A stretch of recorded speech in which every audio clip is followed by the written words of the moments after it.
because it drives us, and it is such a fulfilling pleasure to be able to be blessed to hear these words of wisdom from the next generation that will be leading us into the future. I'm going to come to Tony Sr. because I want to talk a little bit about the experience on the inside, specifically looking at the ways in which you were able to teach, mentor, and engage with individuals. Oftentimes when a person is receiving phone calls, often when their commissary is always stacked, when their name is being called for receiving mail, it shows that there's care and there's love. And what I found in those experiences is that these individuals then become kind of these organic leaders on the inside. And I'm wondering if you have any sort of stories to share about ways in which you were able to navigate family bonds on the inside from the experience that you have. That's a good question. And, it takes work, you know.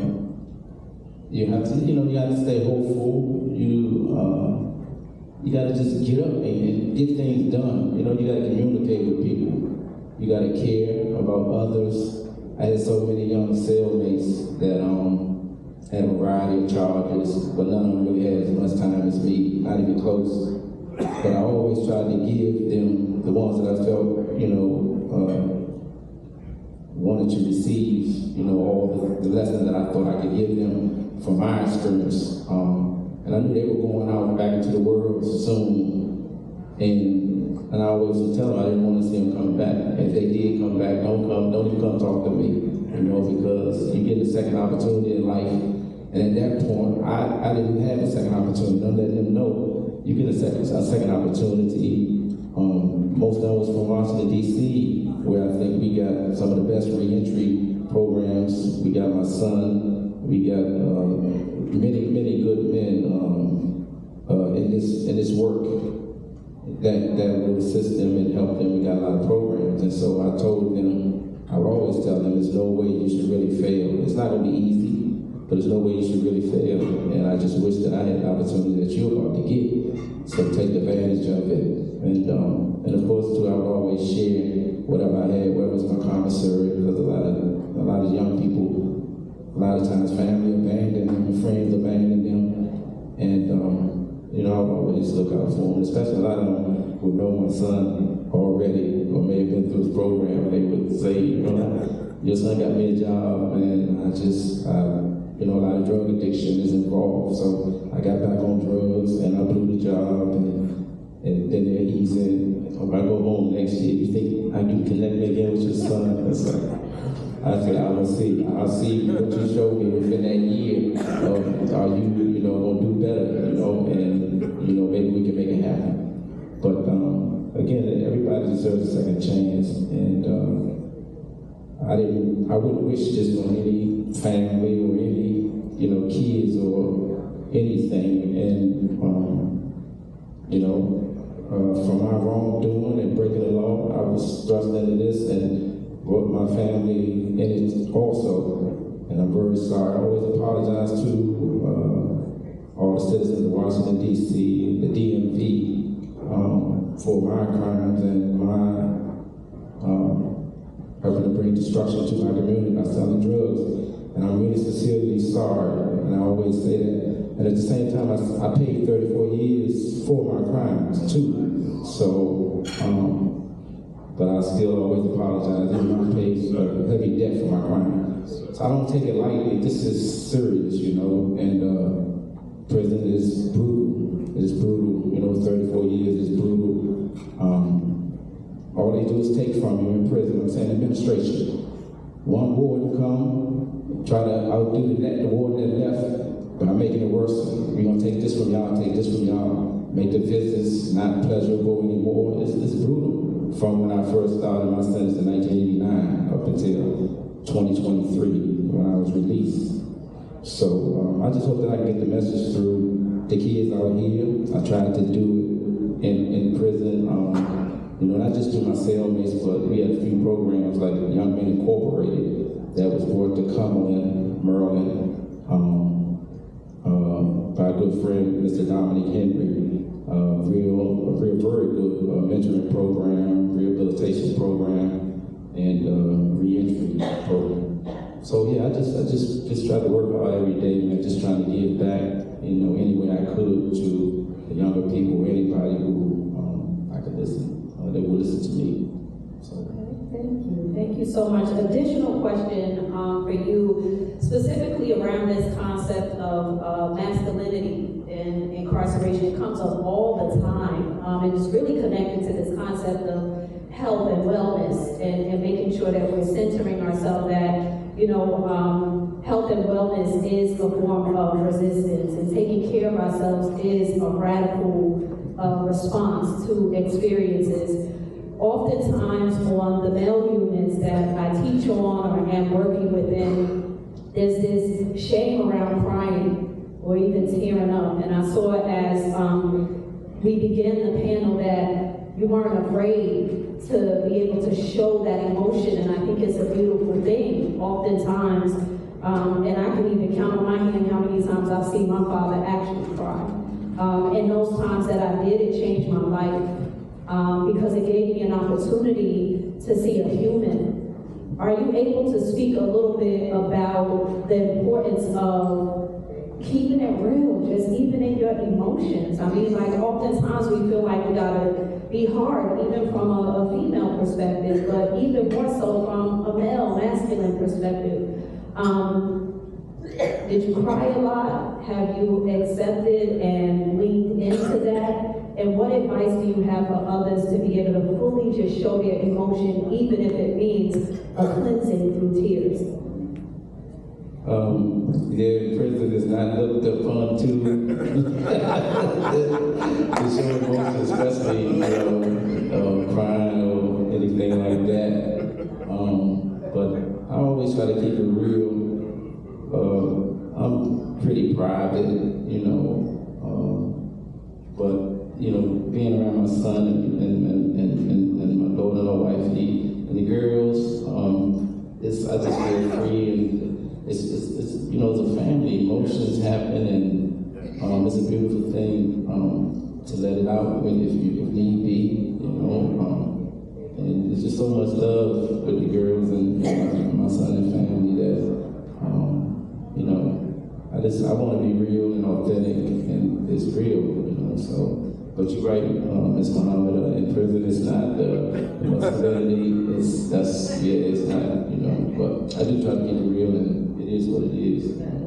Thank you for sharing that. It's interesting because in my classes, I've implemented a cry day, right? I bring in tissues, we normalize it and humanize it, where we all have an opportunity to just tear up and we talk about things, and we're able to cry. You got the ugly cry and people talk through it. But I think it's a part of being a family. It's a part of our legacy, specifically when we think about 400 years of African American history, enslavement, and these sort of things. We oftentimes have to hold those sort of things in, and it ultimately hurts us.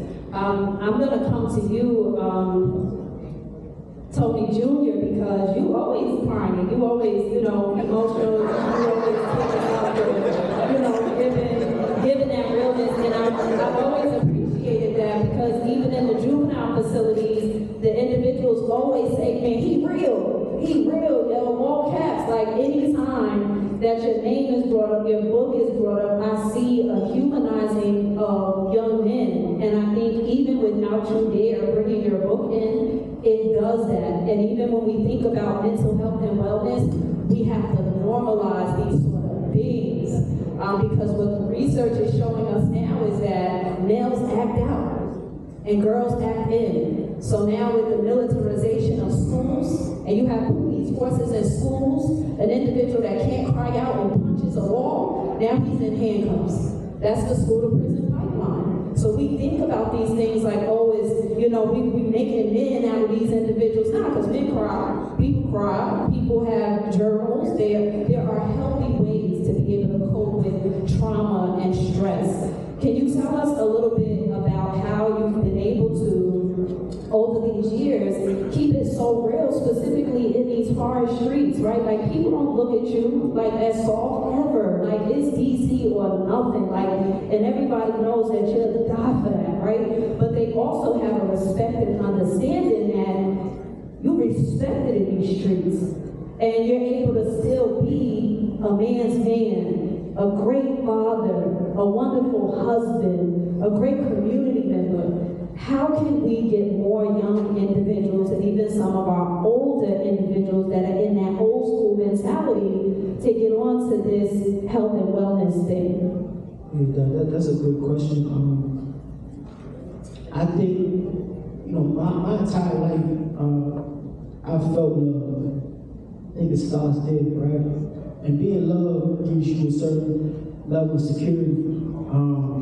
And we talked earlier about me coming up on the block I came up on, where, and I hope this don't sound like hyper masculine, but don't nothing soft come off that block. So in understanding that, to be able to emote, to able to be verbal about when something hurts you, but the actions is also continuing to go on. I never get stuck in that emotion, but being able to show it is so vital, so important. And I like again, we talked about my dad when I was young at 9, and my mom started shortly after that, even maybe a little before he went away. Battling schizophrenia, but it just got exacerbated when he went away. And seeing her battle with mental illness, and kind of losing her in the way that I had her prior. Growing up in this town, where death was everywhere. My neighborhood was right in the middle of that, and you just experience loss. And so I'm just really grateful for my ability to still feel. I lost so many of my homies, and my life been in danger over the time, So to be able to still feel and not lose my humanity is something I think is what we have to set up for people. That if you weren't supposed to cry, then you wouldn't be able to. And that's part of being human. And when we don't cry, when we don't emote, when we don't, share what we feeling, it's chipping away at our humanity. And it also puts people in a position where they stop knowing how to recognize positivity and love. And a lot of times that's why people don't let the help in, because they've been hurt so much. I've never, as somebody, I guess, grew into being a leader, I always want to model. I don't talk to people. I want people to be able to look at me and say, all right, and if I do share something with them, and they know they just talk. And that's why the young men over in one of the youth joints or anybody, we go in the feds and bring me up and they know me or in the street or whatever, they know, what he say is real. Because I've shown it and I've demonstrated and I've been very transparent about what all of what my life is, not just the highlights, right? But the pain too. And the last thing I want to share, I remember, when my father first went to prison, or went to jail, or whatever, got locked up. And we started this ritual. I don't remember us ever really doing this Friday and going to jail. It was like, I love you, right? Like, when we get off the phone. But also I had other family members, uncles, big cousins, whatever, like all the men around me went to prison. And so even sharing that, because we know the realities of where they were and the realities of where I was, there's a high chance that we may not be able to say that to each other, right? Something that happened. And so with that, I got also conditioned and accustomed to sharing that, like letting people know that I love you. You know what I'm saying? And in some ways people can see that as like a trauma response, like as a sort of a response to the severe conditions that we were in. But I internalized that as I matured, as I grew older, that's how we were supposed to show up for each other. That's how we're supposed to show up in our communities. To not only say I love you, but to show. And that's sort of been the foundation, I think, of who I've become as a man.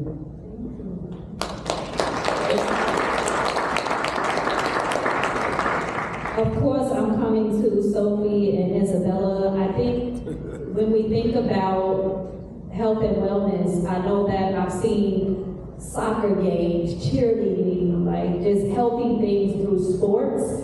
If you could talk a little bit about the ways that you've maintained your health and wellness over this entire time.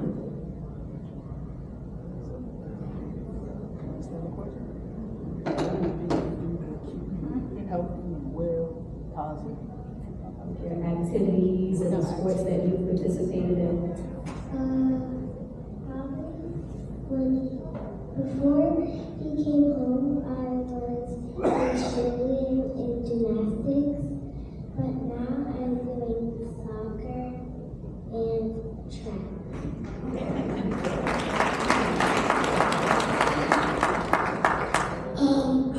Before he came home, I did a lot of dance. And now I do cheerleading. I'm gonna start volleyball in 2 weeks. And I feel like dance helps me express myself, but now, especially since my grandpa's home, he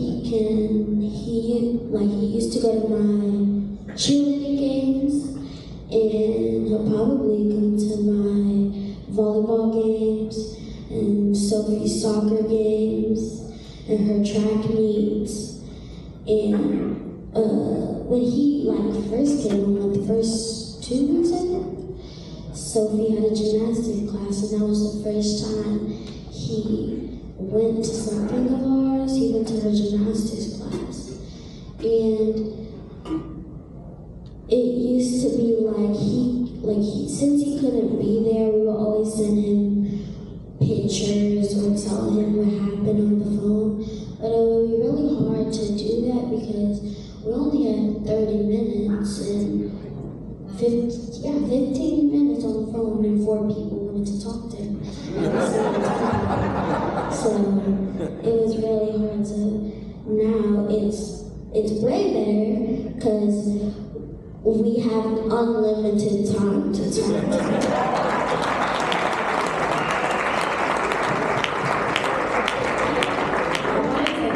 Question, and this is still with Sophie and Isabella, about, have you ever heard of the term happy tears? Is it important? Are those important pieces in life? And can you tell us why? I think happy tears are an important thing in life because you are crying in happiness and you're expressing your feelings when you're extremely happy.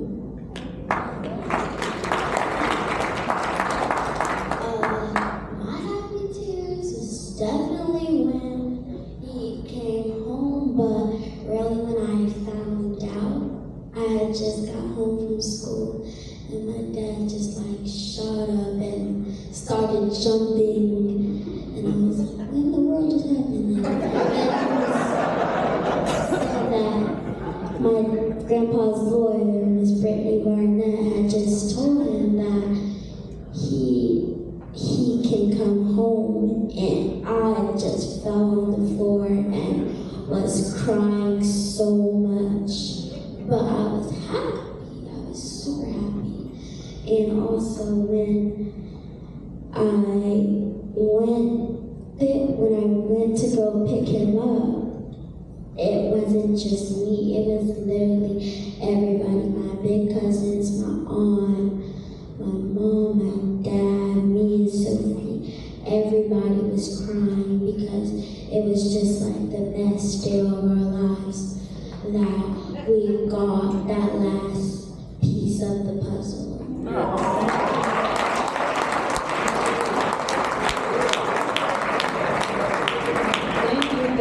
Thank you so much for sharing that. We have to normalize feelings, all of them, and in whatever ways that we are doing reentry work in carceral spaces in the community, we have to invite those sort of opportunities and spaces in. It's not a negative thing. And with health and wellness, it really is a cleansing. I mean, I look at it as a cleansing and as a beautiful thing. I just started incorporating it in my family with my girls because my mother was the strong mom, right? Everything was just, to the T and moving. And I want my girls to know, man, this stuff is hard. this stuff is hard. This work is hard. This life is hard. Being a Black woman in America is hard. And I want them to be realistic. And it's wonderful to see reality play itself out. You all are doing such a wonderful job. So in the last 10 minutes, I really wanted to have an opportunity. We talked about family. We talked about components of home. We tapped into components of faith and resilience. We looked at community and activism. I want to move to reality. In reality, when we think about maintaining bonds, there are costs that are associated with it. Individuals in the research call this the collateral consequences of incarceration. And so I just want to start with you, Tony Jr., in terms of talking about the long visits and gas and, you know, the price that it is when you go to visit. You still got to have that bag of quarters and you got to get things out of the special snacks. And I mean, there are costs that are associated with being able to maintain bonds. Can you tell us a little bit about how that works and ultimately any advice for individuals that it's difficult? It's difficult that they can't necessarily afford to maintain bonds. Right. And first of all, I think it all starts with the fact that half the people, more than half the folks that are incarcerated come from poor communities, right? So you already know it's poor families for the majority that we're talking about. Here in addition to Columbia, we don't have a local prison system, so everybody goes into the federal system. So you could be as far away as California, right? And first, even before that was a reality, my dad had federal charge, so when he first went to prison, the first 13 years he was in California. The reality was somebody from my block being able to go. I went out there like 3 times in that 13-year period. But most children in any city ain't gonna be able to travel 3,000 miles away to see their incarcerated parent. As I came into adulthood and was able to now it was on me. I mean, from gas money to again, you spoke about just going in the visiting hall and then everything in the vending machine is overpriced. But you paying for that, depending on what you have on, and you bring in, my wife and then my kids, if they not dressed appropriately, or she got a wild bra, or you might gotta go and buy things in that little town. To be able to go and visit. Some people are going places where you have to spend the night.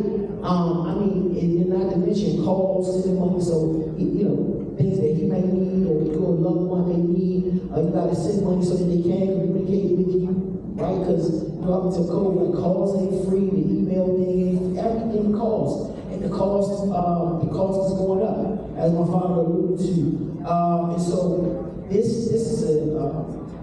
is incredibly taxing on families. And that also doesn't stop when you talk about on the reunification side. Like, we're blessed that we have the level of stability that we have. But one of the things that we always like to share is that there's some very unique things about our situation. And I think it's super, super important to always raise that up. Most folks aren't coming home to the stability that my father came home to. It's just not what's happening. So the need for families to be supported around, housing, job, and the clock is on for most people. As soon as they walk out that door, families are happy when they return, but hey, that light bill going up because you did, the food bill going up, the water bill going up, so now families like, hey man, you got to start contributing. And if that doesn't happen fast enough, or some people come home, they're one argument away of being homeless, or have a lot of folks released to shelters.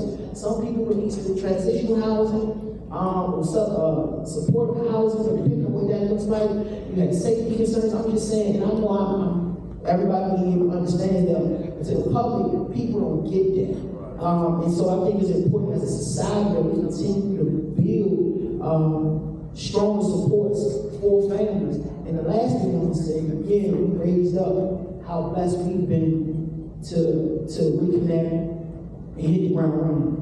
When you start talking about behavioral health, mental health, the counseling aspect, and I want to say it's culturally competent, mental health, behavioral health supports needs to be funded, aimed at that, so that these families can go through counseling, so that they can work out some of those issues sometimes people are coming home and they get somebody back that they don't know, or and vice versa.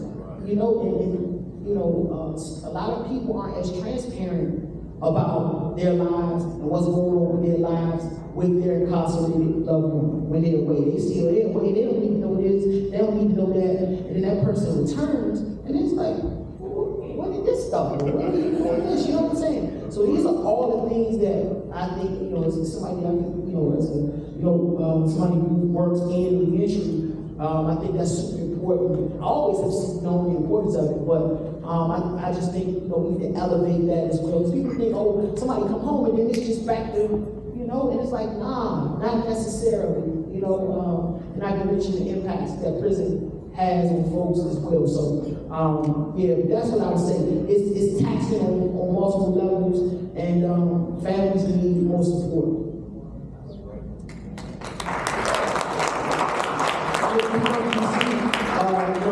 I just hope that we definitely, I don't know the first step back. We were supposed to call for people to be within 500 miles, driving miles from where they're from. Not just the T people, but anybody in the federal system I'm speaking about. I think we really need to hold the BOP to that.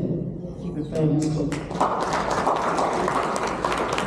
So I know I'm seeing the signs and I'm getting closer to time. I definitely want to be able to hear a last word from you, Jessica, in terms of, a lot of people, when we talk about incarceration, it kind of ends there, but you all do phenomenal things, like just not connected to that. I've been following the phenomenal, beautiful kid parties that you put on for girls. I can't wait till the Sweet 16. I will be following up. I'm saving up for that. Can you please tell us a little bit more about that work and how individuals can learn more about what you do for young individuals? Sure, thank you. So, me and my partner have a business called Kid District. It is an event planning company that we do really geared for children.